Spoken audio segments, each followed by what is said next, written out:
Morning aspirant, स्वागत है आपका फोकस ऑन एजुकेशन में। मैं एजुकेटर आप सबके लिए जीएस का एक टॉपिक लेकर आए हैं जिसमें कि हम ज्वार और भाटा की स्थिति को समझ रहे हैं। ज्वार और भाटा की स्थिति को समझने से पूर्व हमने कुछ कॉन्सेप्ट को समझना था। आज हम आगे इसको समझेंगे। चलिए, ज्वार और भाटा की परिभाषा क्या होती है? चंद्रमा एवं सूर्य के आकर्षण बल के कारण सागरीय जल के ऊपर उठने तथा गिरने को ज्वार और भाटा कहते हैं। दूसरे शब्दों में क्या कह सकते हैं? सागरीय जल का ऊपर उठकर आगे की ओर बढ़ना ज्वार तथा सागरीय जल का नीचे गिरकर पीछे की ओर लौटना यानी सागर की ओर लौटना भाटा कहलाता है। हम ये जानते हैं कि किसी भी पिंड का अपना एक गुरुत्वीय बल होता है जिसके कारण वह दूसरे ग्रह को आकर्षित करता है। हमारे आकाशगंगा में जो सन है, जो सूर्य है, उसका गुरुत्वीय बल सबसे ज़्यादा है। इस वजह से सारे जो पिंड हैं वह सूर्य का चारों तरफ चक्कर लगाते हैं। अगर हम ज्वार और भाटा की स्थिति को देखते हैं तो जो पृथ्वी है वह सूर्य का चक्कर लगाती है और जो मून है वो पृथ्वी का चक्कर लगाता है। लेकिन हमने अपने फैक्ट्स में देखा था कि चंद्रमा का 11% गुरुत्वीय बल के कारण और सूर्य का 5% गुरुत्वीय बल के कारण ज्वार और भाटा आता है।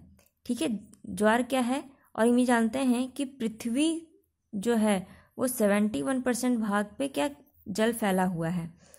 तो जल के इसके आकर्षण के कारण क्या होता है? जो जल का भाग उठ जाता है, तो इसी को क्या कहते हैं? ज्वार कहते हैं। हमने अपने प्रीवियस वीडियो में जाना था, फैक्ट जानते हैं कि एक दिन में 2 बार ज्वार और 2 बार भाटा आता है। तो एक बार तो ज्वार इधर आया, लेकिन उसी समय एक ही समय में दूसरा ज्वार क्यों आता है? वह आता है आपका सामान्य केंद्र बल यानी कॉमन सेंटर फोर्स, जिसे आभासीय गुरुत्व बल के नाम से जानते हैं। ठीक है, हमने कल अपकेंद्र बल, अभिकेंद्र बल पढ़ा था, कुछ समझा था। आज उसे और डिटेल में समझते हैं। ठीक है, चलिए हम देखते हैं कि अभिकेंद्र बल, जिसे फोगल फोर्स इंग्लिश में कहते हैं, ये क्या होता है? गोलाकार पथ पर केंद्र की ओर लगने वाला बल है। यह वस्तु से गोल के केंद्र की ओर लगता है। पृथ्वी का सूर्य के चारों ओर चक्कर लगाना किसके कारण होता है? अपकेंद्र बल के कारण होता है। यह बल वास्तविक है जो वस्तु को गोले से बाहर उड़ने से रोकता है। जैसे यह हमारा गोल पिंड है। ठीक है, तो ये जो बल है, ये फोर्स है, वो बाहर से अंदर की तरफ यानी केंद्र सेंटर की तरफ लगता है और पृथ्वी जो है वो सूर्य का इसी बल के कारण चक्कर लगाती है। अगर यह बल का अभाव हो जाए यानी अगर यह बल खत्म हो जाए तो क्या होगी? जो पृथ्वी है वो सूर्य का चक्कर ना लगा के कहीं और चली जाएगी और किसी दूसरे पिंड से टकरा सकती है। तो आपसे एग्जाम में पूछ सकता है कि किस बल के कारण सूर्य की परिक्रमा पृथ्वी करती है? तो आपका उत्तर होगा क्या? अपकेंद्रीय बल। इसको किसने दिया था? इसको दिया था आइंस्टाइन न्यूटन ने 1684 में। अब हम देखते हैं अपकेंद्र बल क्या है। अपकेंद्र बल, जिसे कि इंग्लिश में सेंट्रीफ्यूगल फोर्स कहते हैं, यह क्या है? यह किसी गोलाकार पथ पर तीव्रता से गति करने वाले वस्तुओं पर केंद्र से बाहर की ओर लगने वाला बल है। गोलाकार पथ बाहर की ओर लगने वाला बल कहलाता है। यह बल गति का जड़त्व है, यह वास्तविक बल नहीं है। मतलब यह मूल वस्तु नहीं, यह किसी के द्वारा यानी गति का जड़त्व के कारण इस फोर्स का उद्गम या उद्भव होता है। इसको परिभाषित किसने किया था? इसको परिभाषित किया था क्रिस्टियान हायगसन ने 1659 में। ठीक है, ये क्या है इसको समझिए। जैसे कि इसका बेस्ट एग्जाम्पल है मौत का कुआं, जो कि आपने मेले में देखा होगा। इसमें क्या होता है कि एक गोलाकार वृत्त में एक दीवार बना दी जाती है कुएं के जैसी, और जो बाइकर होता है वो बाइक स्टार्ट करता है और उसके चारों तरफ बहुत स्पीड में बाइक चलाता है। इसलिए यह बोल रहा है कि गोलाकार पथ होना चाहिए। और दूसरा क्या कंडीशन है कि तीव्रता से गति हो किसी भी वस्तु की। तो क्या होगा? केंद्र से बाहर की ओर जो वॉल है यानी जो दीवार है वह फोगल फोर्स यानी अभिकेंद्र बल लगाती है, वो अंदर की तरफ उसको खींचती है बाइकर को, लेकिन जो सवार है वो आपका अपकेंद्र बल लगाता है, यानी केंद्र से बाहर की ओर जाने की कोशिश करता है। ठीक इसी तरीके से इसका दूसरा उदाहरण क्या है, गोल झूले से झूल रहे लोग। जो झूला होता है ना सेंटर में रहता है और ऐसे ऐसे करके चारों तरफ उसके छड़े लगी होती है और इधर उधर झूले लटके रहता है और घूमता है ये, तो वहाँ पे भी अपकेंद्र बल काम करता है। दूसरा, दूध से डेयरी, मतलब दूध से मक्खन मलाई निकालना भी इसी बल के कारण निकाला जा सकता है। दूसरा है सामान्य केंद्र बल, जिसे कि कॉमन सेंटर फोर्स कहते हैं। यह क्या है, इसे हम एक उदाहरण से समझते हैं। मान के चलिए एक भारी व्यक्ति है 80 किलो का और एक हल्का व्यक्ति है 20 किलो का। दोनों हाथ मिलाकर चक्कर लगा रहे हैं। जो भारी व्यक्ति वो केंद्र में है, वो सेंटर में है, और जो हल्का व्यक्ति वो इसके चारों तरफ गोल गोल गोल गोल चक्कर लगा रहा है। जैसे कि आप झूला खेलते हैं ना, कि एक व्यक्ति है उसका हाथ पकड़ते हैं, हम दूसरे व्यक्ति का हाथ पकड़ते हैं और ये इसके चारों तरफ गोल गोल घूम रहा है स्पीड में। तो ये होता है, ये भारी व्यक्ति है। तो जब ये भारी है, ठीक है, ये केंद्र में है, ठीक, ये भारी भी है और साथ ही साथ ये हल्का है और ये इसका चारों तरफ चक्कर लगा रहा है। लेकिन एक बार ऐसा होता है कि ये बल अचानक छूट जाता है, तो हम देखते हैं कि ये भी व्यक्ति इधर गिर गया और ये जो व्यक्ति है वो भी थोड़ा इधर गया। ये भारी है फिर भी अपने केंद्र को छोड़कर बाहर गिर गया। तो इस व्यक्ति ने इससे पूछा कि मैं तो हल्का था, मैं तो तुम्हारा चक्कर लगा रहा था, तो मेरा गिरना तो समझ में आता है, तो तुम क्यों गिरे? तुम तो भारी हो, तुम केंद्र में भी थे।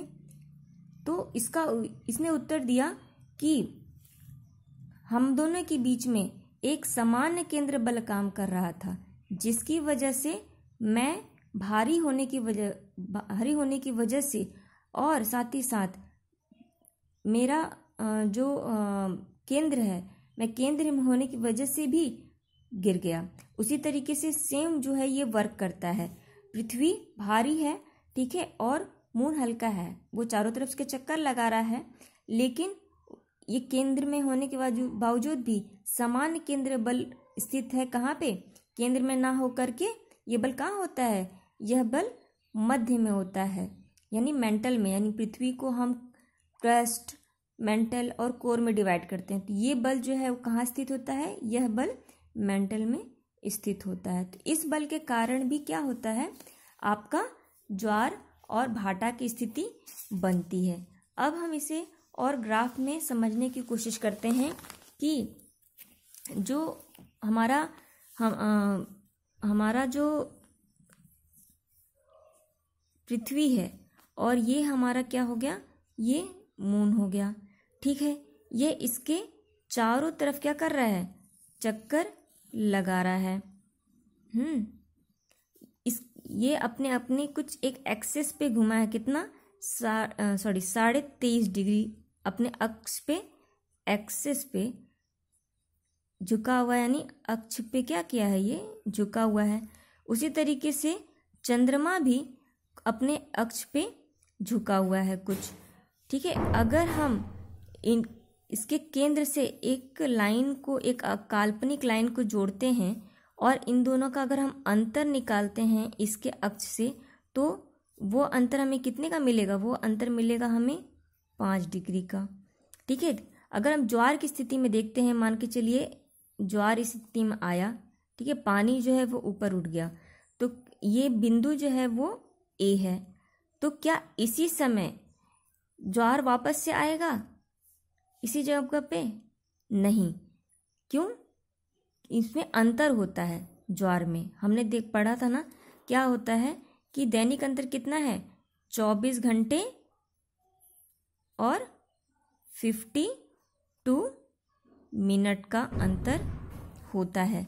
ये मिनट का अंतर कैसे होता है हम ये देखेंगे। हम ये जानते हैं कि पृथ्वी अपने एक्सिस पे जब ये घूमती है तो 24 आवर में एक अपना पूरा चक्कर क्या कर लेती है? पूरा कर लेती है। उसी तरीके से मून भी अपने एक्सिस पे घूम रहा है अपने, और साथ ही साथ एक्सिस के साथ घूमते घूमते ये चारों तरफ इसका चक्कर भी लगा रहा है। इसको जो समय लगता है वह कितना समय लगता है, वह लगता है आपका 27.3 डेज का समय लगता है। ठीक है, अगर हम इसको, और ये चक्कर लगाता है पूरा, अगर हम इसको देखेंगे तो ये गोलाकार में 360 डिग्री का पूरा चक्कर लगा लेता है। ठीक, और कितना समय लग रहा है उसको, 27 हम अप्रॉक्स ले रहे हैं। अगर हम इसको डिवाइड करते हैं तो कितना आएगा, 13 टाइम्स में ये कट जाएगा, यानी 13 डिग्री ये क्या हो रहा है, ये आगे की तरफ बढ़ जा रहा है। यानी अभी 24 घंटे बाद ये इस स्थिति में नहीं रहेगा, इसी पोजीशन पे नहीं आएगा, ये कहाँ चला जाएगा, ये इधर आ जाएगा, इस पोजीशन पे आ जाएगा, ये 13 का अंतर हो जाएगा। ठीक है, अभी तो ज्वार यहाँ पे आया था, तो इसी स्थिति पे तो ज्वार नहीं आएगा। अब यहाँ पे आने के लिए क्या होगा, इसको और आगे इसको भी तो मूव करना पड़ेगा। तो कितना मूव करेगा, अब हम ये जानते हैं कि पृथ्वी जो है वह 1 डिग्री आगे चलने में कितना समय लगाती है, वह लगाती है आपका 4 मिनट। ठीक, 4 मिनट लगाती है। अगर हम 13 का इंटू 4 में कर दें, ठीक है, क्योंकि मून जो है हमारा 13 डिग्री आगे चला गया ना, और हमारा जो अर्थ है वो 1 मिनट में 1 डिग्री में के लिए कितना समय लगा रहा है, 4 मिनट लगा रहा है। तो इंटू कर देंगे तो कितना हो जाएगा, 52 मिनट आगे बढ़ जाएगा। अगर पृथ्वी अब 52 मिनट जब आगे चली जाएगी, तब उसी पॉइंट पर, सेम पॉइंट पर क्या आ जाएगा, ज्वार वापस से उत्पन्न हो जाएगा, उसी बिंदु पर। ठीक है, ए बिंदु पर वापस से ज्वार उत्पन्न हो जाएगा। और हम ये देखते हैं कि एक ज्वार, 2 ज्वार के बीच में कितना अंतर होता है, क्योंकि एक दिन में 2 ज्वार आते हैं। इसको हाफ कर दीजिए तो कितना हो जाएगा, इसको हाफ कर दीजिएगा तो अगर 24 घंटे 52 मिनट्स में, हाँ ठीक, एक पहला ज्वार आ रहा है, दूसरा ज्वार कब आता है, उसी समय वो होगा आपका 12 घंटे 26 मिनट। ठीक, यानी 2 ज्वार के बीच में कितने का अंतर है, 2 ज्वार के बीच में कितने का अंतर हो गया, 2 ज्वार के बीच में आपका इतने का अंतर हो गया। ठीक है, और भाटा में कितने का अंतर होगा, भाटा में भी तो उतने का ही अंतर होगा। यहाँ पे तो भाटा आ गया, पानी देखिए यहाँ से घसक के सारा पानी इधर चला गया, इधर भी। ठीक है, तो इधर क्या आएगा, ये जो पानी है क्या गया, नीचे की तरफ चला गया, धस गया, या फिर इधर आ गया, उधर की तरफ आ गया। यहाँ पे क्या आएगा, यहाँ पे आएगा ईब। ठीक है, जिससे कि हम क्या कहते हैं, भाटा कहते हैं। ठीक है, ये क्या है, ये है आपका ज्वार, जिसे कि हम टाइड कहते हैं। ठीक, ये समझ में आया। तो इसमें भी कितना समय लगेगा, एक ज्वार से दूसरे ज्वार में कितने का अंतर होगा, 12:26 का अंतर होगा, 12 घंटे 26 मिनट का। यानी एक ज्वार जब यहाँ से होगा तो दूसरा ज्वार कब आएगा, क्योंकि एक दिन में 2 ज्वार और 2 भाटे आते हैं। और हम फिर देखते हैं कि एक ज्वार और दूसरे ज्वार में कितने का अंतर होता है, तो फिर इसका आधा कर दीजिए, तो कितने का हो जाएगा, 6 घंटे और 13 मिनट, सॉरी 13 मिनट है ये, सॉरी। ठीक है, 13 मिनट का अंतर होता है। ठीक है, आई होप स्टूडेंट आपको ये चीज़ जो है समझ में आ गई होगी। अगर आपको कॉन्सेप्ट ना समझ में आए तो आप मेरे कमेंट सेक्शन में लिखिएगा, कल हम इसे और डिटेल में समझेंगे। Thank you aspirant.